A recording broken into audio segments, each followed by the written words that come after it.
Hello నమస్తే, నేను journalist Srinivas. ఈరోజు తెలంగాణ వార్తాపత్రికలో వచ్చిన వార్తలను విశ్లేషణ చేద్దాం. ముందుగా దిశ పేపర్లో వచ్చిన వార్తలను చూద్దాం. బీజేపీలోకి బీఆర్ఎస్ ఎంపీలట, నలుగురు చేరేక్కు రంగం సిద్ధం. టీడీపీ తరహా ఫార్ములా రిపీట్ అవుతుంది. కమలంలో కారు పార్టీ, రాజ్యసభ పక్షం విలీనం. పార్లమెంట్ బడ్జెట్ సమావేశాల్లోపే పూర్తి. వారే వెళుతున్నారా, అధినేత పంపిస్తున్నారా? కేటీఆర్ హరీష్ రావు ఢిల్లీ టూరు పర్యావసానమా అనేది ఒక వార్త. కాంగ్రెస్తో యుద్ధమే, ఆ పార్టీ వైఫల్యాలు, హామీల విస్మరణపై పోరు, ఇది ఒక వార్తగా ఇచ్చారు. బీజేపీలోకి బీఆర్ఎస్ పార్టీ ఎంపీలు అంటే రాజ్యసభ మెంబర్లు. అంటే బీఆర్ఎస్ పార్టీకి వాస్తవంగా లోక్సభ ఎంపీలు లేరు, అసలు లోక్సభలో ఒక ఎంపీ కూడా లేదు, అందరూ ఓడిపోయారు. కాబట్టి ఇప్పుడు రాజ్యసభలో వాళ్ళకి ఎంపీలు ఉన్నారు. ఆ రాజ్యసభలో ఉన్న ఎంపీలనే బీజేపీ పార్టీలోకి పంపి కేంద్ర ప్రభుత్వం యొక్క కనుసన్నల్లో, కేంద్ర ప్రభుత్వం యొక్క సహకారంతోనే ముందుకు పోవాలి రాజకీయంగానే ఒక ప్రయత్నం చేస్తున్నారు అనేది ఒక అనుమానం. ఎందుకంటే కేటీఆర్ హరీష్ రావు ఢిల్లీలో మకాం వేశారు ఒక 5-6 రోజులుగా. కవితకు బెయిల్ విషయం, కవితతో ములాఖత్ అనే పేరుతో అక్కడే ఉండి బీజేపీ అధిష్టానంతో చర్చలు జరిపారనేది పెద్ద ఎత్తున బయటకు వచ్చిన వార్తలు, సమాచారం. దానికి బలం చేకూర్చే విధంగానే బీజేపీలో జాయిన్ అవుతారు బీఆర్ఎస్ పార్టీకి సంబంధించిన రాజ్యసభ మెంబర్లు. జాయిన్ అయ్యి బీజేపీతోని కాస్త సహకార పద్ధతిలో, కేంద్ర ప్రభుత్వం సహకారంతో ఈ కేసుల నుంచి, ఈ దాడుల నుంచి, వీటి నుంచి బయటపడే పని చేస్తానరా అనేది ఒక అనుమానం. తెలుగుదేశం పార్టీ కూడా 2019లో ఓడిపోయిన తర్వాత, ఆంధ్రప్రదేశ్లో ప్రభుత్వం, తెలుగుదేశం పార్టీ ప్రభుత్వం ఓడిపోయిన తర్వాత తెలుగుదేశం పార్టీకి సంబంధించిన 4 రాజ్యసభ మెంబర్లని బీజేపీ పార్టీలోకి వెళ్ళారు. సుజనా చౌదరి, సీఎం రమేష్, రామ్మోహన్ రావు ఇట్లాంటి వాళ్ళు వెళ్ళారు. ఈ 4 ఎంపీలు వెళ్ళింది వాళ్ళు సొంతంగా వెళ్ళారా, చంద్రబాబు నాయుడు గారు పంపారా అనేది పెద్ద ఎత్తున చర్చ జరిగింది. ఆ 4 ఎంపీల సహకారంతోనే బీజేపీ నుంచి థ్రెట్ లేకుండా, ప్రమాదం లేకుండా చూసుకుండా 5 సంవత్సరాల్లో చంద్రబాబు నాయుడు అనే ఆ ఫార్ములాని ఇప్పుడు చంద్రశేఖరరావు, కేసీఆర్ కూడా ఆ ఫార్ములాలో వెళ్తున్నా అనే అనుమానం అవుతుంది. బీఆర్ఎస్ నుంచి బీజేపీలో జాయిన్ చేయించి ఆ ఎంపీల సహకారంతో బీజేపీ నుంచి థ్రెట్ లేకుండా, ఇబ్బంది లేకుండా, ఐటీ కానీ, ఈడీ కానీ, సిబిఐ దాడులు లేకుండా, అదే రాష్ట్ర ప్రభుత్వం దూకుడుకు కూడా కళ్ళెం వేయచ్చు అనే ఒక వ్యవహారం చేస్తుందా. అది కూడా పార్లమెంట్ బడ్జెట్ సమావేశాలు లోపే అయిద్దట. అది వారే వెళ్తానరా లేదంటే ఈయన పంపుతుండా అనేది కూడా ఒక చర్చ జరుగుతుంది. తప్పనిసరిగా వారే వెళుతున్నారు అనేదానికి చెప్పడానికి లేదు. బీఆర్ఎస్ అధిష్టానమే పంపే అవకాశం ఉంది. బీఆర్ఎస్ అధిష్టానం సూచిస్తున్నట్లు పోయి జాయిన్ కాండి అని చెప్పినా ఆశ్చర్యం లేదు. ఎందుకంటే నిజంగానే వాళ్ళే వెళ్ళాలంటే రాజ్యసభ మెంబర్లు ఇక్కడ కాంగ్రెస్ ప్రభుత్వం ఉంది, కాంగ్రెస్ పార్టీలో జాయిన్ అయ్యే అవకాశం కూడా ఉంటుంది. కానీ వెళ్ళట్లా, బీజేపీలోకి వెళ్తాను. బీజేపీలోకి వెళ్ళడానికి రీజన్ ఏంటంటే బీఆర్ఎస్ అధిష్టానం కూడా దాని వెనక ఉంది అనేది ఇప్పుడు చర్చ. మొత్తానికైతే బీజేపీలో జాయిన్ అవుతారట. పార్లమెంట్ సమావేశాలు, బడ్జెట్ సమావేశాల లోపే జాయిన్ అయ్యే అవకాశం ఉందట. దీనికి సంబంధించి ఒక వార్త ఇచ్చారు. కొత్త రేషన్ కార్డుల జారీపై ఫోకస్, ఇప్పటికే దరఖాస్తులకు స్క్రూటినీ ప్రారంభం. అర్హుల గుర్తింపు కోసం కసరత్తు, ఈ నెలాఖరు నుంచి మంజూరు చేసే ఛాన్స్. రాష్ట్రంలో కొత్త రేషన్ కార్డు జారీపై ప్రభుత్వం ఫోకస్ పెట్టింది. ఇప్పటికే క్షేత్రస్థాయిలో అధికారులు దరఖాస్తులను స్క్రూటినీ చేయడం ప్రారంభించారు. అందులో అర్హులైన వారికి రేషన్ కార్డులు ఇవ్వనున్నారు. ఈ నెలాఖరు నుంచి రేషన్ కార్డులు జారీ ప్రక్రియ ప్రారంభం కానట్టు సమాచారం. కొత్త రేషన్ కార్డు జారీ చేస్తారట. అంటే మొన్న ప్రజాపాలన దరఖాస్తులో రేషన్ కార్డులకు దరఖాస్తు చేసుకోవాలరా, దరఖాస్తులు మొత్తం స్క్రూటినీ అయిందట. స్క్రూటినీ తర్వాత ఇప్పుడు ఈ నెలాఖరులో కొత్త వాళ్ళకి రేషన్ కార్డులు వస్తాయంటే ఇది ఒక కొత్తగా అప్లై చేసుకున్న వాళ్ళకి. ఎందుకంటే గడిచిన దాదాపు 7-8 సంవత్సరాల నుంచి రేషన్ కార్డులు లేవు. 7-8 సంవత్సరాల నుంచి బీఆర్ఎస్ ప్రభుత్వం రేషన్ కార్డు జారీ చేయాల, కొత్త వాళ్ళకి జారీ చేయకపోగా పుట్టిన పిల్లలను కూడా యాడ్ చేసుకోవాలి ఇంతవరకు. ఆ యాడింగ్ ప్రక్రియ కూడా మరి స్టార్ట్ అయిద్దా లేదా, కొత్తగా రేషన్ కార్డులు అయితే ఇప్పుడు ఇచ్చే కార్యక్రమం తీసుకున్నారట. ఇది ఒక రకంగా తీపి కబురు ప్రజలకు సంబంధించి. రేషన్ కార్డు ఎవరైతే అడుగుతున్నారో వాళ్ళకి సంబంధించి. ఇంకోటి, బీజేపీకి ఈటెల కొత్త కాదు, సామాన్య కార్యకర్తే సీఎం అయ్యే ఛాన్సు. పార్టీని నంబర్ 1 చేసేందుకు 500 రోజుల ప్రణాళిక. దక్షిణ భారతంలో బీజేపీ బలపడుతున్నది. 13 రాష్ట్రాల్లో కాంగ్రెస్ ఖాతా తెరవలేదు. కేంద్ర మంత్రి ధర్మేంద్ర ప్రధాన్. బీజేపీకి ఈటెల కొత్త కాదు అంటే ఈటెల రాజేందర్కి బీజేపీ రాష్ట్ర అధ్యక్షుడు ఇస్తారని పెద్ద ఎత్తున కేంద్ర కేబినెట్ విస్తరణకు ముందు చర్చ జరిగింది. కేంద్ర కేబినెట్లో చోటు దక్కలేదు కాబట్టి తప్పనిసరిగా ఆయనే అని చెప్పి కేబినెట్ విస్తరణ తర్వాత కూడా చర్చ జరిగింది. దాని తర్వాత ఎందుకో మొత్తం స్తబ్ద అయిపోయింది ఒక నెల రోజులుగా. ఏం జరుగుతుందో తెలియట్లే. బీజేపీ పార్టీ అధ్యక్షుడి విషయంలో గుమ్మనంగా ఉన్నారు. దానిపైన నిన్న శంషాబాద్లో బీజేపీ ఎగ్జిక్యూటివ్ కమిటీ మీటింగ్ జరిగింది, రాష్ట్ర ఎగ్జిక్యూటివ్ కమిటీ మీటింగ్. దానికి ధర్మేంద్ర ప్రధాన్ కేంద్ర మంత్రి ముఖ్య అతిథిగా వచ్చిండు. ఆయన వచ్చి ఏం చెప్తుండంటే ఈటెల రాజేందర్ బీజేపీ కొత్తవాడు కాదు. ఎందుకు ఆ మాట అన్నాడంటే ఈటెల రాజేందర్ అధ్యక్షుడైన అవుతాడని కేంద్రం ప్రభుత్వం క్యాబినెట్ విస్తరణకు ముందు, విస్తరణ తర్వాత చర్చ జరిగింది. దాని తర్వాత స్తబ్ద అయ్యారు.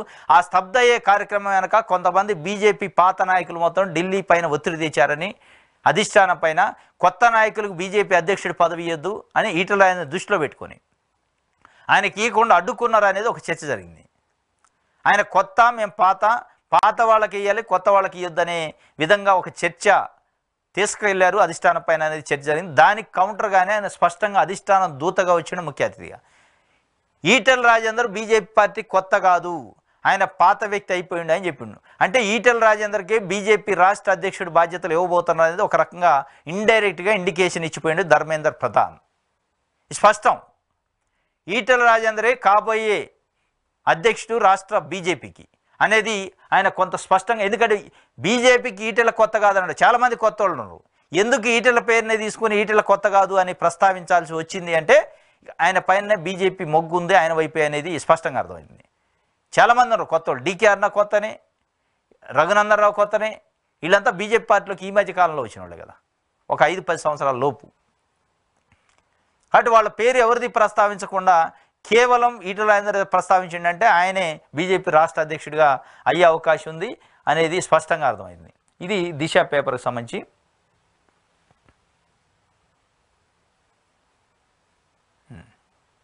ఆంధ్రజ్యోతి చూద్దాం.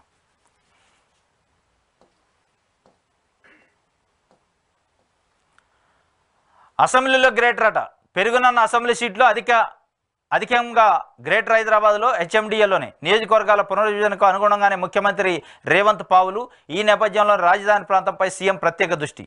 మూసీ సుందరీకరణ, ఓఆర్ఆర్ దాకా జీహెచ్ఎంసీ విస్తరణ, శాటిలైట్ టౌన్షిప్ల నిర్మాణం, మెట్రో లైన్ పొడిగింపు, T-Square వంటి పలు అభివృద్ధి పనులపై ముఖ్యమంత్రి దృష్టి. రాజకీయంగాను కాంగ్రెస్ బలోపేతానికి ప్రయత్నాలు. జీహెచ్ఎంసీ పరిధిలో 24 సీట్లు 50కి పెరిగే అవకాశం. రాష్ట్రంలో అసెంబ్లీ స్థానాల సంఖ్య 119 నుంచి 153కు. మొత్తం సీట్లలో గ్రేటర్ హైదరాబాద్ పరిధిలో 3వ వంతు. అధికారాన్ని సాధించడానికి అత్యంత కీలకమైన ప్రాంతం ఇది. ఈ ఏడాది చివరిలో మొదలుగానున్న జనగణన ప్రక్రియ.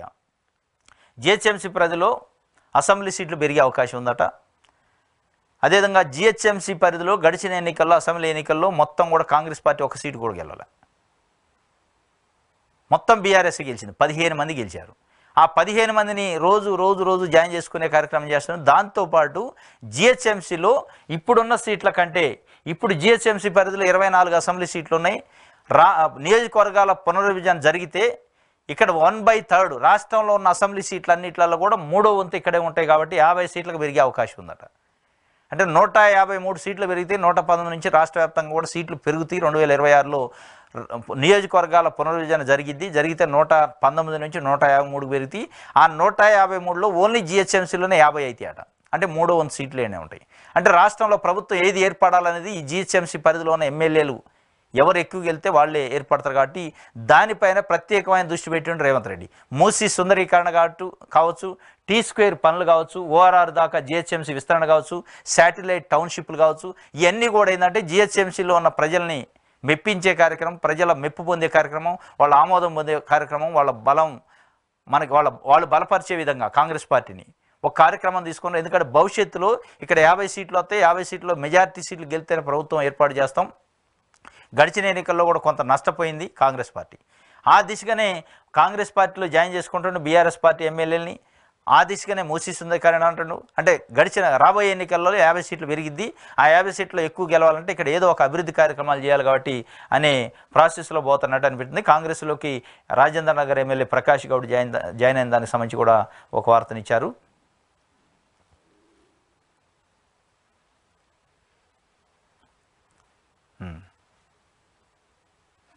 ఇది ఆంధ్రజ్యోతికి సంబంధించి.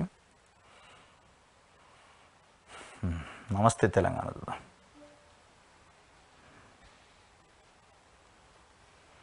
డిఎస్సి పరేషాన్, తప్పులు తడగ్గా హాల్ టికెట్లు తలపట్టుకుంటున్న అభ్యర్థులు. ఒక పరీక్ష నిజామాబాద్లో, మరొకటి మేడ్చల్లో.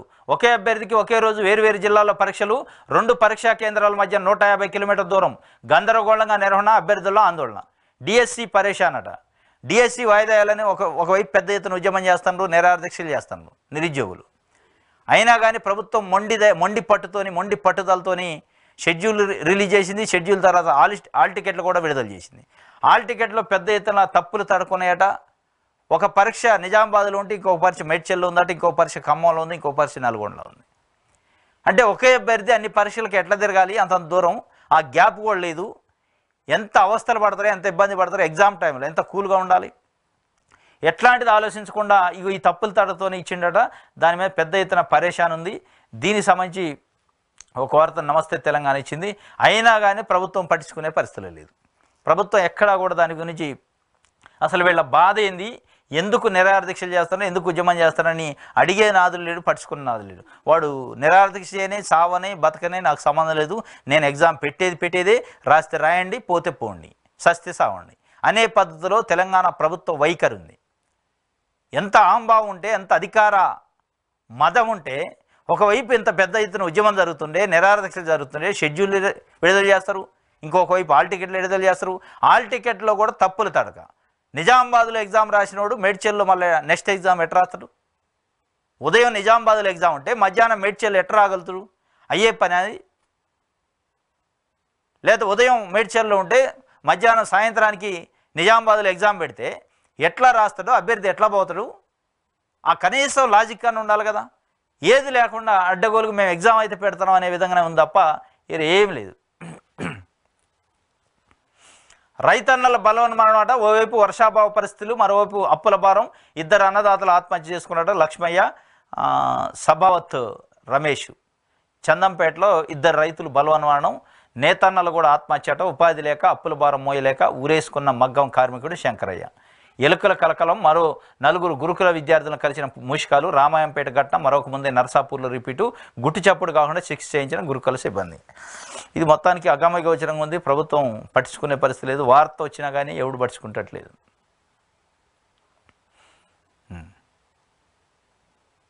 ఇది ఒక వార్త నమస్తే తెలంగాణకి సంబంధించి.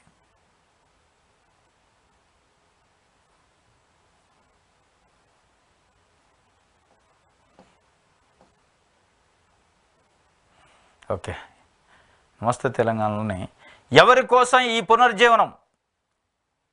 ఉభయ తెలుగు రాష్ట్రాలకు సంబంధించి ఈ మధ్యకాలంలో కనిపించిన అరుదైన దృశ్యం ఇద్దరు సీఎంల మధ్య భేటీ.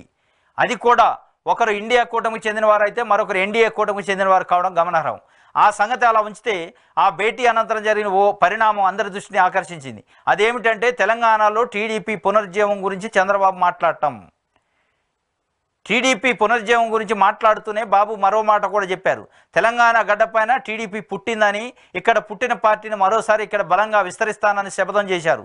ఒకరిద్దరు కాంగ్రెస్, బీఆర్ఎస్ నాయకులు చంద్రబాబును కలిశారు. ఈ పరిణామాలు చూస్తుంటే ఈసారి బాబు పక్కా ప్లాన్తో తెలంగాణలో రీ ఎంట్రీ ఇవ్వబోతున్నారని తెలుస్తుంది. ఈ తరుణంలో తెలంగాణలో పుట్టిన టీడీపీ ఇక్కడే రైతులు నడ్డి విరిచే విధానాలను ఎందుకు అమలు చేసింది? బోరు మోటార్లపై ఆధారపడి సాగు చేసే రైతులపై అదనపు కరెంటు భారం ఎందుకు మోపింది అనే ప్రశ్నలకు చంద్రబాబు సమాధానాలు చెప్పాలి. దేనికోసం నిజంగానే అసలు తెలంగాణలో తెలుగుదేశం పార్టీ పునరుజ్జీవనం దేనికి? తెలంగాణ పైన ఉక్కుపాదం మోపటానికే, తెలంగాణ జీవితాలని బుగ్గిపాలు చేయడానికి, తెలంగాణ ప్రజలకు సంబంధించి గడిచిన మీ 9.5 సంవత్సరాల పరిపాలనలో తెలంగాణ ఎంత వివక్ష గురి కాబడ్డది? తెలంగాణ పైన మీరు చూపించిన వివక్ష ఏంది, మీరు చిమ్మిన విషయం ఏంది, మీరు చేసిన పనులు ఏందనేది తెలంగాణ సమాజం ముందు కళ్ళకు కట్టినట్టు కనిపిస్తున్నాయి. మళ్ళీ మీ అవసరం ఏముంది? ఇలా సపరేట్ తెలంగాణ ఏర్పడది, తెలుగుదేశం పార్టీ పునర్జీవం ఏడు అవసరమా అనేది ఇలా ప్రధానమైన ప్రశ్న.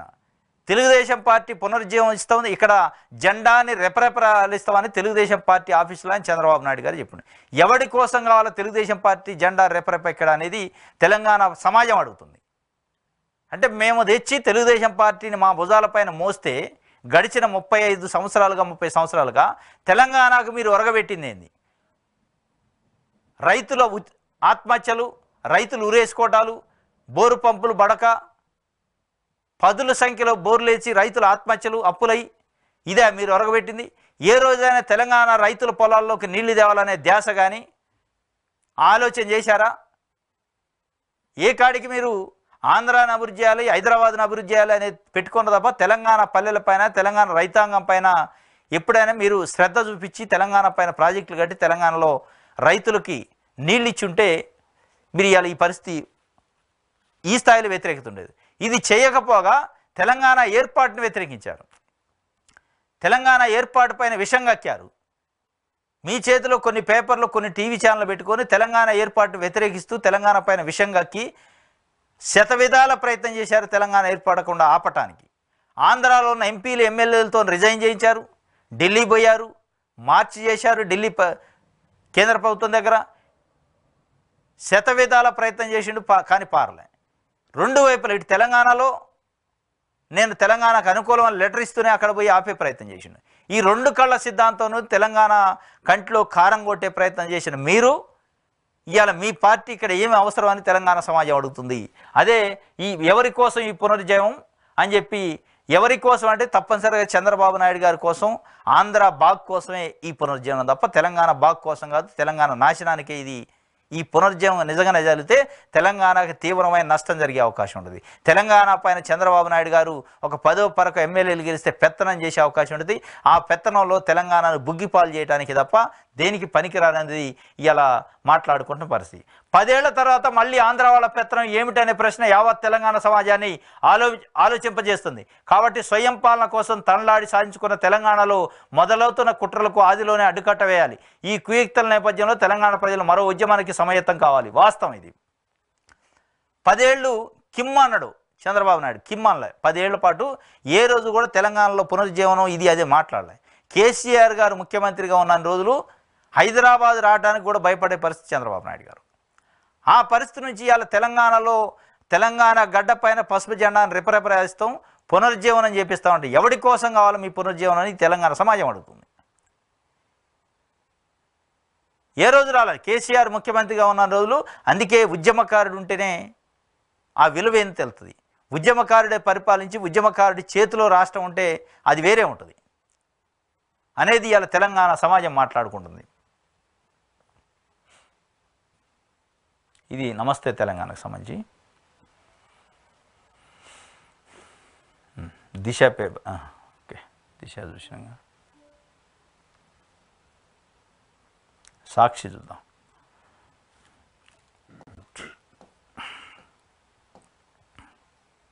రెండు 2028లో గెలుపు మనదే. వచ్చే అసెంబ్లీ ఎన్నికల నాటికి రాష్ట్రంలో నెంబర్ 1గా మారడం ఖాయం. బీజేపీ రాష్ట్ర విస్తృతస్థాయి కార్యవర్గం ముగింపు సమావేశంలో కేంద్ర మంత్రి ధర్మేంద్ర ప్రధాన్ 1500 రోజులు రివర్స్ ప్లానింగ్తో ముందుకెళ్ళండి. ప్రజా సమస్యలపై నిరంతరం పోరాటాలు చేయండి. కాంగ్రెస్, బీఆర్ఎస్ అక్రమాలను ఎండగట్టండి.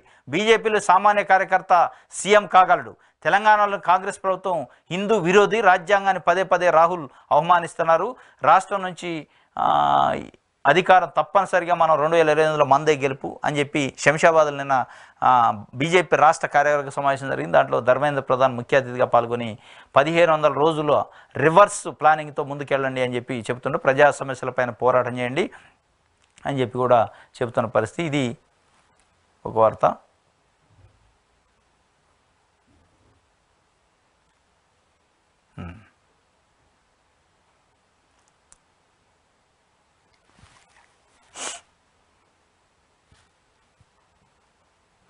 ముగిసిన కాంగ్రెస్ పోస్ట్ మార్టం.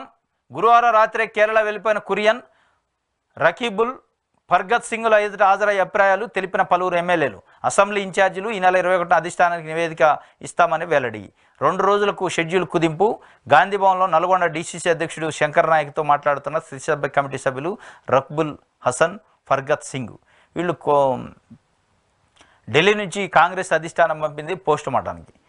ఎంపీ ఎన్నికల్లో ఎందుకు ఓటమి పాలైన, మనం అనుకున్న 14 స్థానాలు ఎందుకు రాలే, 8కి పరిమితం కావడానికి ఏమిటి కారణాలని 1 to 1 మాట్లాడుతున్నారు. 1 to 1 మాట్లాడి రికార్డు చేసుకుంటున్నారు, రాసుకుంటున్నారు. దాన్ని ఢిల్లీలో ఉన్న అధిష్టానానికి సబ్మిట్ చేస్తారట ఆ రిపోర్ట్ని. మొత్తానికైతే రేవంత్ రెడ్డి ప్రభుత్వం పైన అధిష్టానంలో ఒక రకంగా నిరుత్సాహం, ఒక రకంగా అసంతృప్తి వ్యక్తమైనట్టు అర్థమవుతుంది.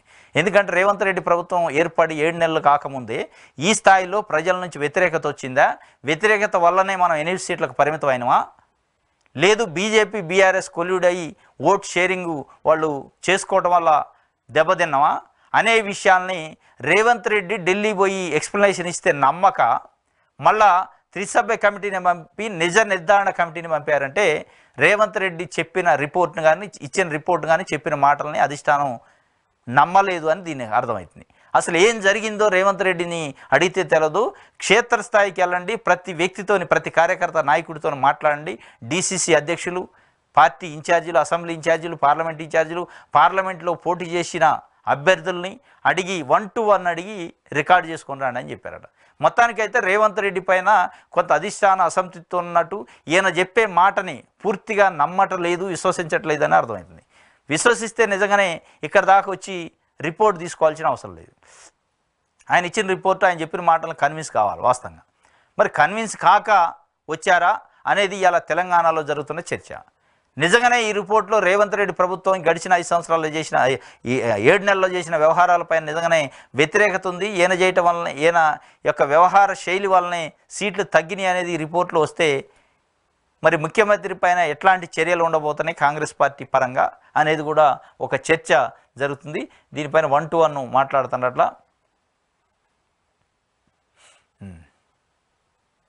ఇది నిన్న జిల్లాల వారీగా ఎమ్మెల్యేలు ఎంపీలని మాట్లాడిన పరిస్థితి. ఇది ఒక వార్త సాక్షికి సంబంధించి.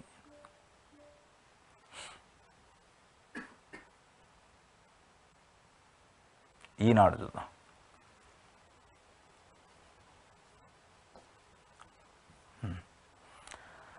ఆక్రమణలపై ఉక్కుపాదం అట. ఇందుకు తగ్గట్లుగా హైడ్రాకు రూపకల్పన చేయండి. ప్రభుత్వ ఆస్తులు, చెరువులు, నాలాల పరిరక్షణ కీలకం. ఆక్రమణలపై, కబ్జాలపై ఉక్కుపాదం మోపుతాడ రేవంత్ రెడ్డి గారు. ఒకవైపు గ్రేటర్ హైదరాబాద్లో ఉన్న బీఆర్ఎస్ పార్టీ ఎమ్మెల్యేలు అందరూ జాయిన్ చేసుకుంటాం కండోలు కప్పి, అదే ఎమ్మెల్యేల పైన గడిచిన 10 సంవత్సరాలుగా బీఆర్ఎస్ అక్రమాలు చేసింది, స్థలాలు కబ్జా చేసింది, గవర్నమెంట్ చెరువుల్ని, భూములను కబ్జా చేసింది అని ఈ వ్యక్తులపైనే మీరు వ్యక్తిగతంగా కూడా విమర్శలు చేశారు, పార్టీ పరంగా కూడా చేశారు. అదే వ్యక్తుల్ని, అదే ఎమ్మెల్యేలని వాళ్ళు జాయిన్ చేసుకుంటున్నారు. మళ్ళీ మీరు అక్రమాలపై ఉక్కుపాదం అంటారు. ఆక్రమణలపై ఎట్లా మీరు ఉక్కుపాదం మోపుతారు అనేది పెద్ద ప్రశ్న ఇవాళ తెలంగాణ సమాజం ఉంది. నిజంగానే మీరు ఉక్కుపాదం మోపదలుచుకుంటే మీరు గతంలో ఏదైతే విమర్శలు చేశారో బీఆర్ఎస్ పార్టీ పైన, పార్టీ ఎమ్మెల్యేల పైన గ్రేటర్ హైదరాబాద్లో వాటికి కట్టుబడి ఉంటే వాళ్ళని జాయిన్ చేసుకోరు. ఇవాళ ఒకవైపు మీరు ఎవరైతే దొంగలు ఆక్రమణదారులు, కబ్జాకోరులు అన్న వ్యక్తులను మీరు పిలిచి కండోలు కప్పుకుంటా మళ్ళీ మీరు ఆక్రమణలపై ఉక్కుపాదం అంటే ఎవరు నమ్మాలి, ఎవరి చెవులు పువ్వు పెడతారు అనేది ఇలా తెలంగాణ ప్రజలు మాట్లాడుకుంటున్నారు. ఇది స్పష్టంగా అర్థమవుతుంది. ఒకవైపు అసలు కొంతమంది ఎమ్మెల్యేలు అయితే ఈ కబ్జాల కోసమే, ఈ కబ్జాల నుంచి రక్షణ పొందడానికి జాయిన్ అవుతారో కాంగ్రెస్ పార్టీలు అనేది కూడా ఒక చర్చ గ్రేటర్ హైదరాబాద్లో. ఇందుకు తగ్గట్లుగా హైడ్రాకు రూపకల్పనట. పరిధి 2000 చదరపు కిలోమీటర్లు ఉండాలి. అసెంబ్లీ సమావేశాల నాటికి ముసాయిదా సిద్ధం కావాలి. ఉన్నత స్థాయి సమీక్ష సమావేశంలో ముఖ్యమంత్రి రేవంత్ రెడ్డి. కాంగ్రెస్లో చేరిన ప్రకాష్ గౌడ్ అదే బాటలో మరో భరోసా ఎమ్మెల్యే అరకపూడి గాంధీ నేడు అస్తంగూటికి కొనసాగుతున్న చేరికల పరంపర. చేరికలు జరుగుతూనే ఉంటాయి. ఈ చేరికల పైన దృష్టి మీరన్న 6 గ్యారంటీల పైన లేదనేది ఇలా ప్రజలు చర్చించుకుంటున్నారు. మీ ఎజెండా ఓన్లీ చేరికలు, హలాయి బలాయిలు ఈ తప్ప ప్రజలకు ఇచ్చిన హామీల పైన మాట్లాడట్లేదు, ప్రజలకు ఇచ్చిన హామీల గురించి చర్చించట్లేదు అనేది పెద్ద ఎత్తున చర్చ జరిగింది. అది రైతు బంధు కావచ్చు, అది రైతు భరోసా కావచ్చు, రైతు రుణమాఫీ కావచ్చు, మిగతా ఇందరమ్మ ఇళ్ళు కావచ్చు, రేషన్ కార్డులు కావచ్చు, ఉద్యోగాలు కావచ్చు, నిరుద్యోగ భృతి కావచ్చు, ఇవన్నీ గాలికి వదిలేశారు అనేది ఇలా ప్రజల్లో చర్చ జరుగుతుంది.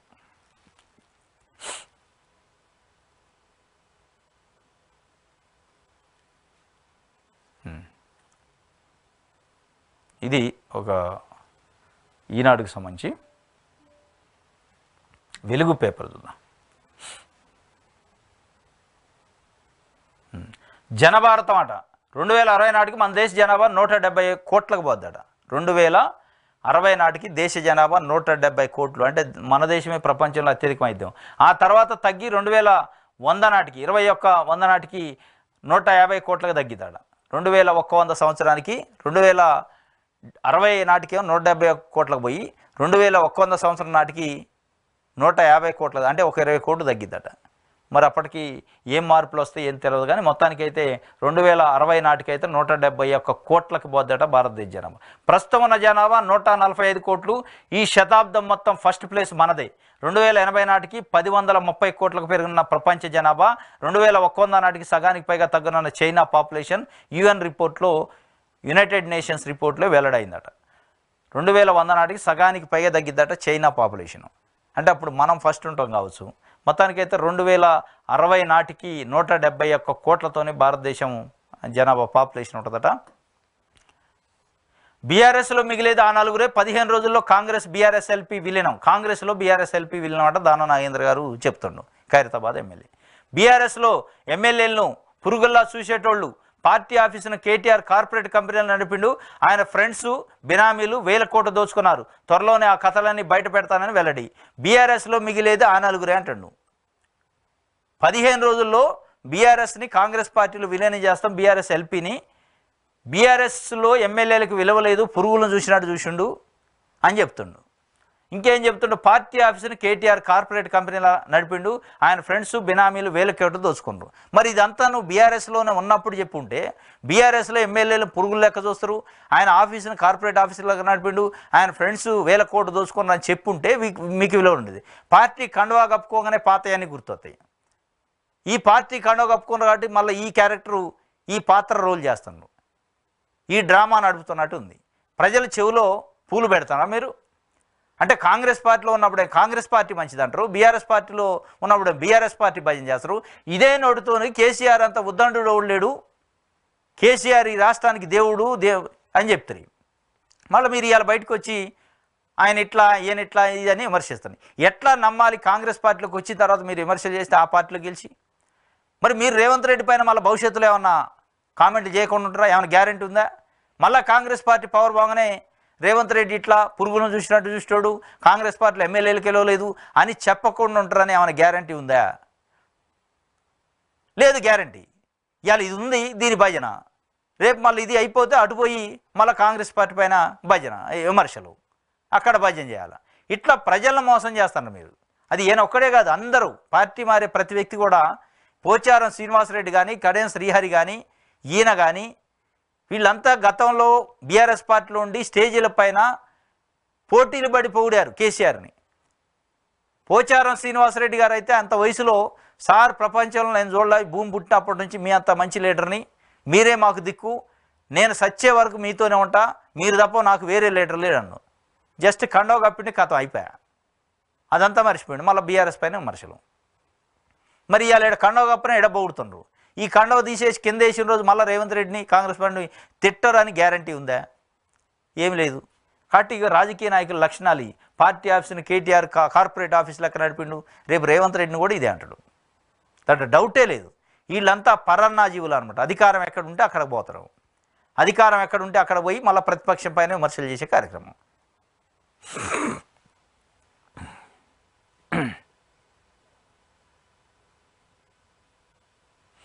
2000 కోట్ల భూదందా వెనక సూత్రధారులు ఎవరు? గత బీఆర్ఎస్ ప్రభుత్వ హయాంలో విలువైన జాగాలను 59 జీవో కింద కొల్లగొట్టే ప్రయత్నం.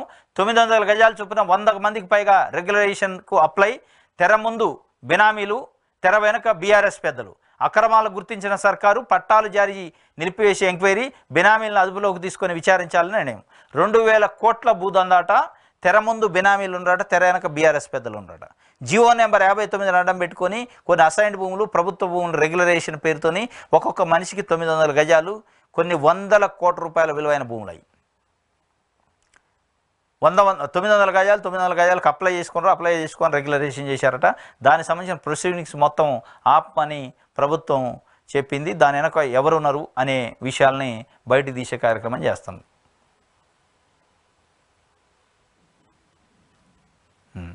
అర్హులకే రైతు భరోసా. అభిప్రాయ సేకరణ తర్వాతే తుది నిర్ణయం. మంత్రి తుమ్మల ఇచ్చిన హామీలు నిలబెట్టుకుంటామని వెల్లడి.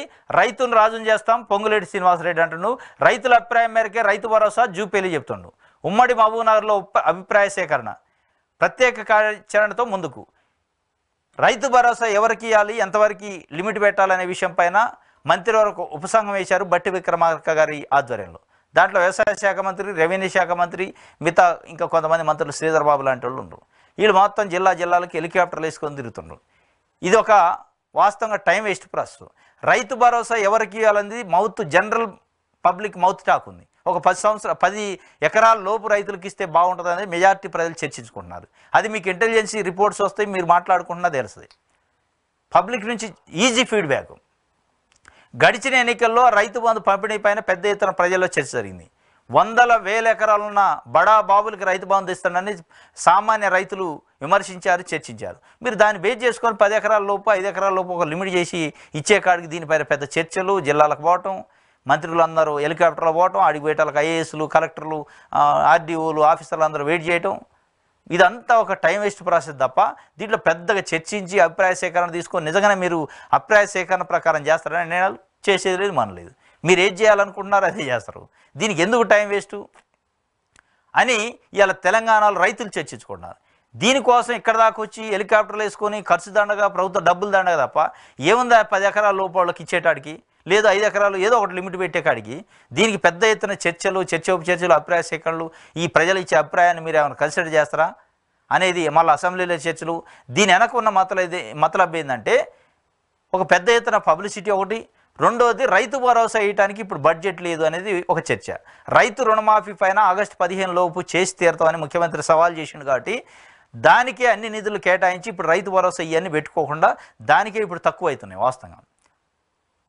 ఈ రైతు భరోసా పైన ఈ అభిప్రాయ సేకరణ, ఈ కమిటీ ఇది లేకపోతే ఏంటంటే ఇమీడియట్లీ ఇవ్వాల్సి వస్తుంది, సీజన్ వచ్చింది కాబట్టి.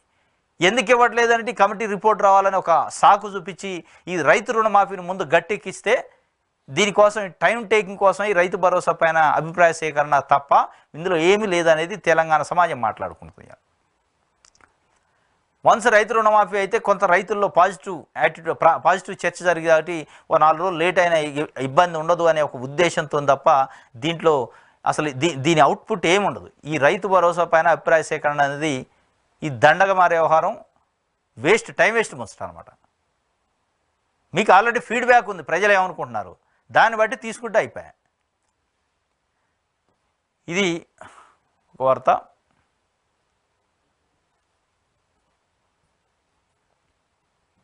ఇది ఈరోజు తెలంగాణ వార్తాపత్రికలో వచ్చిన వార్తలకు సంబంధించిన విశ్లేషణ. రేపు తాజా వార్తలతోని మళ్ళీ కలుసుకుందాం.